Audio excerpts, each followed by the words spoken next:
Lalamig na ang almusal ninyo. Kumain na kayo. Tama na!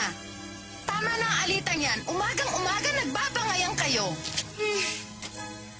Kakain na po kami, Mama!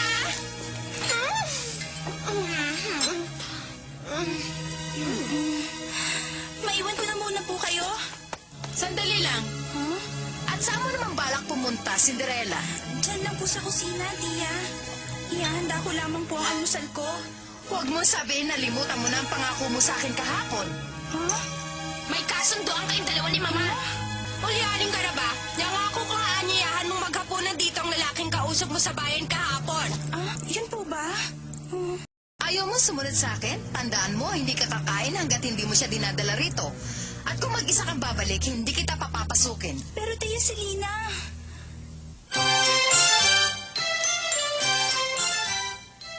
Ang huwad na prinsipe.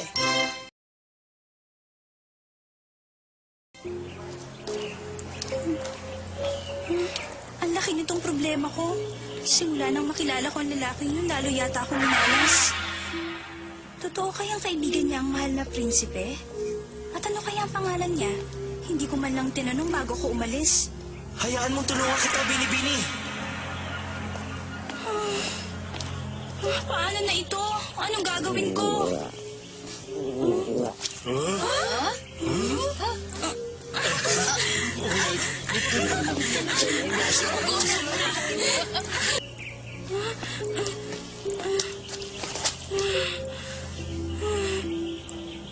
Gutom na yata ako. Kumakalam na ang sikmura ko. Cinderella! Ha? Huwag ka na malungkot, Cinderella!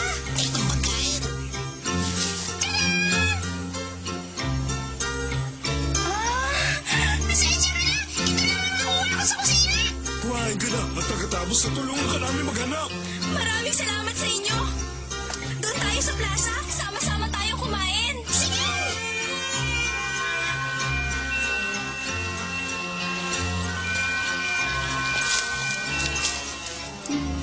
Pachi,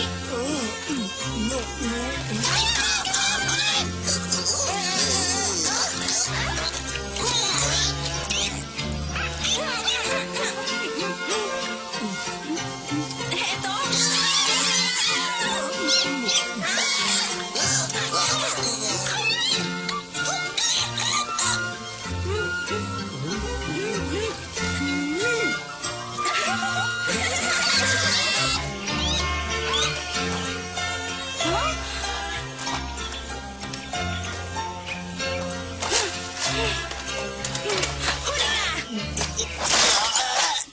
Ano ba?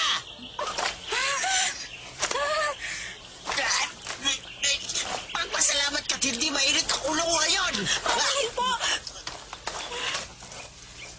Mali ako.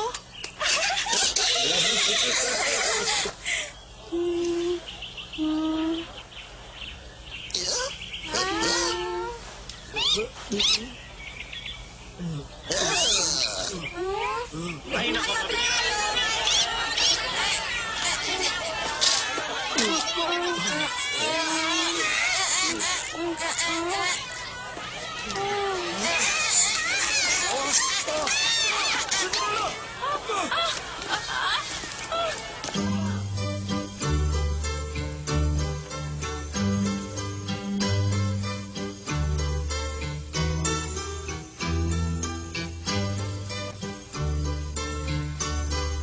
Baka nga naman totoo ang sinabi niya sa akin kahapon. Ngunit nahalugog na natin ang buong bayan. Baka nga namang totoong sa palasyo siya nakatira.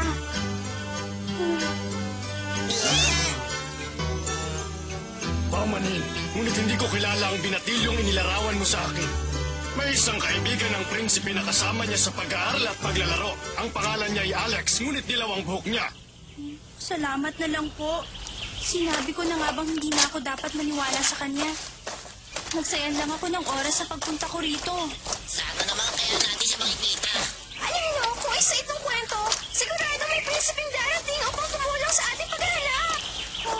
Oo, isang prinsipe. Siguro katulad nito. Halika na, Cinderella. Hindi ganyan, Pachi. Mali yan. Ang aking prinsipe, Kapag napansin niya ako, malumanay niya akong kakausapin. Sadyang napakaganda mo, Binibini. Maaari bang ikaw ang aking maging kabiyak? Ipagtatanggol kita ng aking buong tapang at lakas. At sasagot ako, oo, papayag ako. Ngunit isa lang ang hiling ko, mahal na prinsipe. Ayoko sanang magkaroon ng masyadong maraming anak. Nakakatawa naman ang naisip kong yan. Huh?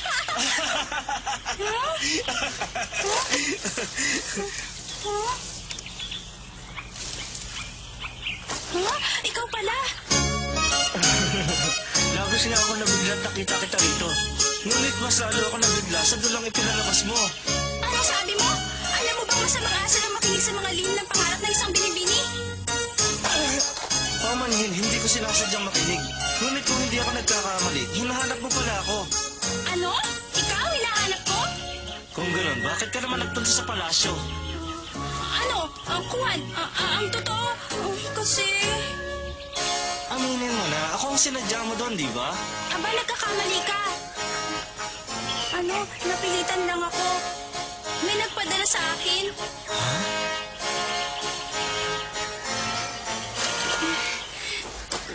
Mama, kinakabahan po ako. Sa palagay po ba ninyo madadala ni Cinderella ang binatang yun dito? Aba, oo. Kung hindi rin lang niya magagawa, mabuti na huwag na siyang umuwi pa rito. Ngunit sana po, siya na rin lang ang gumagawa ng trabahong ito. Pagod na po ako. Tigilan na nga ninyong pagrereklamo at tapusin ang lahat. Ginagawa natin ito upang isa sa inyo ang makapangasawa sa prinsipe. Oo na po. Sandali, huwag mo akong hilahin. Saan mo ba ako dadalhin? Huh? Madadapa ako sa ginagawa mo. Pupunta lang tayo sa plaza, sa harap ng malaking estatwa. Ha? Balita ko, lumalabas daw ang katotohanan kapag humaharap sa estatwang ito. Teka, anong ibig mo sabihin doon? Ah, hindi kita maintindihan. Ako talaga ang sinadya mo sa palasyo, di ba? Pero hindi mo maipaliwanag kung bakit. Bitiwan mo nga ako. Ikaw nga riyan ang dapat kong tanongin dahil ikaw ang nagsisinungaling. Sinabi mo sa akin, kilala mo ang prinsipe. Totoo naman yun, ah. Kung ganon, ano pangalan mo? Hindi ako nagsisinungaling sa'yo. Alex ang pangalan ko. Alex, baka mo ang pangalan mo? Nakita mo na? Nahuli na agad kita? Nakausap ko ang gwardiya sa palasyo. Sabi niya, dilaw daw ang buhok ni Alex. Paalam! Sandali!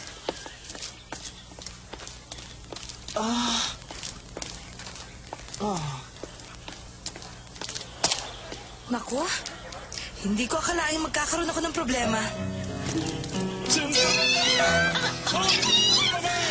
Ang taas mo na ba kasi? Sa tingin mo ba tama yung ginawa natin? Iyon ang nararapat sa mga tulad niya. Sa katunayan, nanghihinayang ako. Kasi, para namang mabait siya. Baka nga maging magkaibigan pa kami. Ngunit talagang ayoko sa mga sinungaling. Ngunit Cinderella, kung hindi mo dadali na binata niya sa inyo, hindi ka maaaring tumira roon. Malalayasin ka na iyong madrasta. Ha? Nakalimutan ko yun. Paano na? Ano nang gagawin ko ngayon?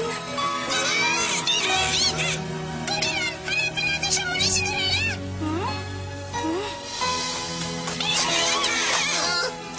Pagulo na ang lahat. Kung wala sana akong ginagawa, tutulungan ko sana siya sa paghahanap.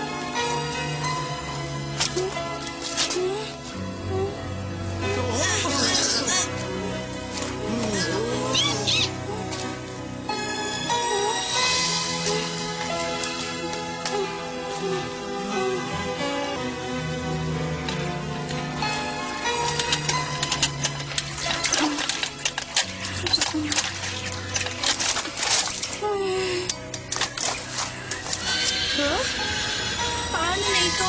Hindi ko na siya makita. Saan lugar ko na siya hanapin ngayon? Sa palagay ko, kailangan ko na siyang tulungan ngayon. Ha?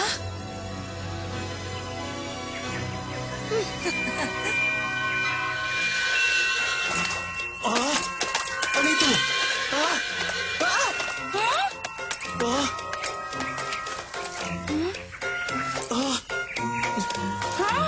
Ikaw nga! Ano ito? Sino ka? Paano ka nakapasok dito? Hindi ko po alam. Hindi po ako sigurado. Ginoo! Eh? Kawawa siya sa inyong kwadra. Hindi ko lang paalam. Naiwan ko na po kayo. Sige po, paalam. Sapat na siguro ang prinsipe yan para sa kanyang madrasta. Oh, nakalimutan ko. Naghihintay pala sa akin ng mga bata sa klase. Kapag marami silang tanong sa'yo tungkol sa prinsipe, sumagot ka lang at sumagot. Marami silang gustong malaman tungkol sa prinsipe. Pakiusap, sabihin mo ang gusto nilang marinig. Sige na naman, sabihin mo na lang ang gusto nilang malaman. Naiintindihan mo ba yung lahat na sinasabi ko? Pakiusap, sige na naman. Ano ba nangyayari sa'yo? Huwag mo sabihin pagod ka na. Hindi. Ito kasi ang unang pagkakataong naglalakad ako sa dalawang paa. Ha? Marahil kinakabahan ka ng talaga. Halika na! Tuloy po kayo, Ginoo. Kanina pa po kami, ngunit wala pong anuman yon.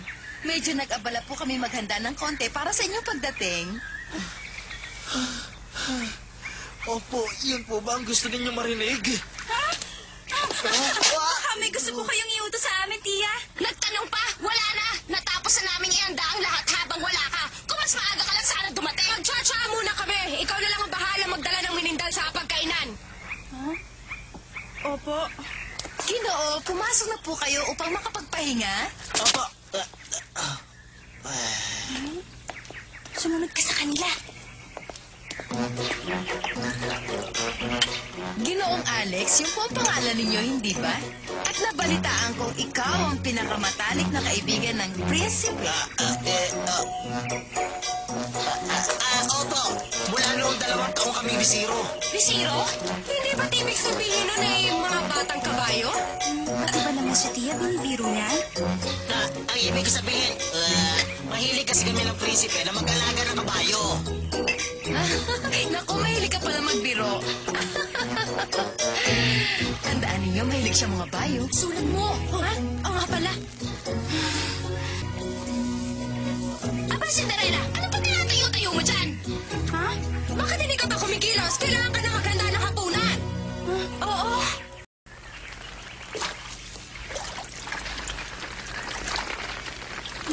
Ano kaya mangyayari? Kinakabahan ako.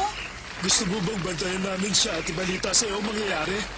Kung may nangyayari, Mama Sira, agad lang kami lalabas at magkukulo sa kanila. Naku, Papi, huwag kang manggugulo. Baka lalo lang akong pagalitan kapag ginawa mo yun. Sana walang sabihin kakaiba ang lalaking yun. Ginoong Alex, ano namang klaseng babayang nais mo pangasawa ng mahal na prinsipe? Ang tipo niyang babae. Talaga? Sinabi ko na nga ba, gusto ng prinsipe ng babaeng hindi mahiyain. Tandaan, ayaw niya na mahiyain. At saka, bukod sa kabayo, ano pang ibang hayop ang gusto alagaan ng prinsipe? Ano ka mo? Ibang hayop? Buriko! Talaga! Ano naman ang paborito pagkain ng mahal na prinsipe? Aba, mahilig pala siya sa kahain. Masarap yun. May alam ka mga pagkain na gano'n na pangalan? Aba, oo. Isa yung lutong galing Italia.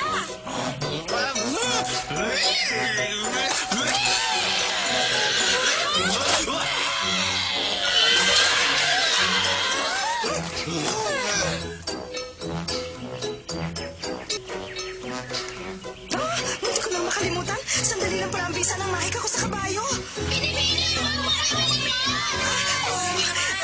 Paano na? Ano nang gagawin ko?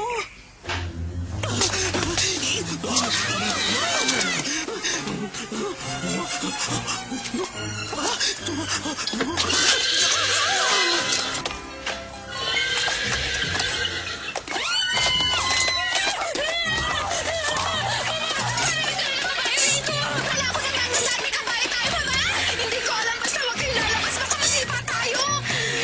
Bakit po kayo nagtatago riyan, Tia?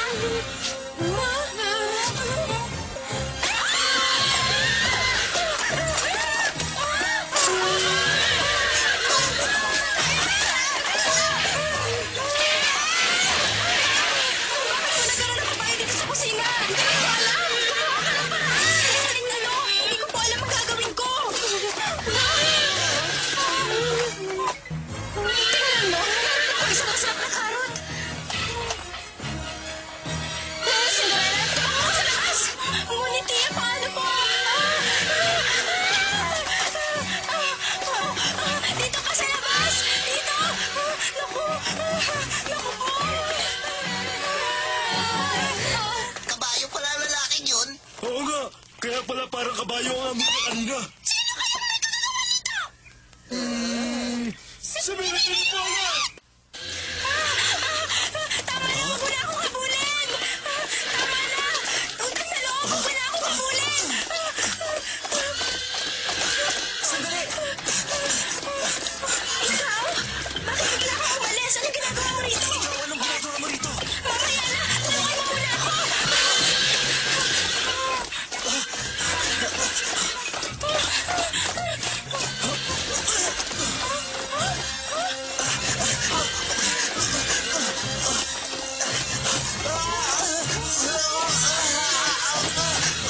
Takbo! Huwag mo ko isipin!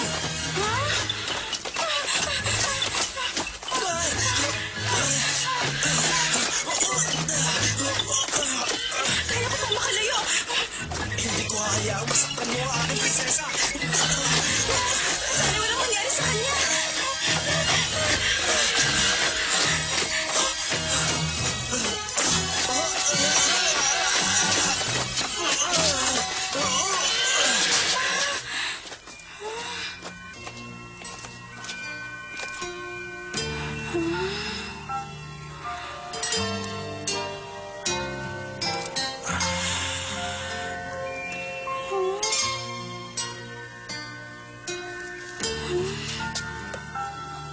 Nasaktan ka ba? Hindi.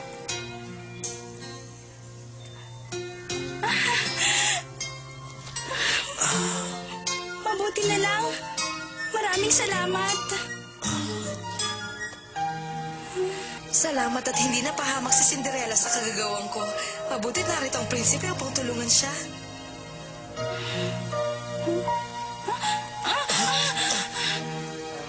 Maraming salamat sa tulong mo. Alam mo ba kung nasa na naman tayo? Huh? Ang estatwa! Pamanhin. Nagsinungaling ako sa'yo. Hindi Alex ang totoo kong pangalan. Ayoko nang ilihim ito. Ngunit ikaw lang ang pagsasabihan ko ng aking tunay na pangalan. Ang tunay kong pangalan. Ang tunay kong pangalan ay Leonard. Ikaw si Leonard? Ang ganda pala ng pangalan mo, Leonard. Pero akala mo ba mabobola mo pa ako? Tuso ka rin ano? Bakit pangalan naman ngayon ng prinsipe ang ginagamit mo?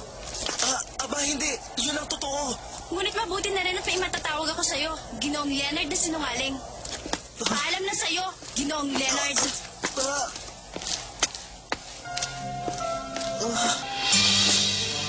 Ngunit para patas naman sa'yo, Ginoo, ang pangalan ko nga pala ay Cinderella. Salamat muli! Cinderella pala. Sa wakas, alam ko na rin ang pangalan ng bago kong kaibigan.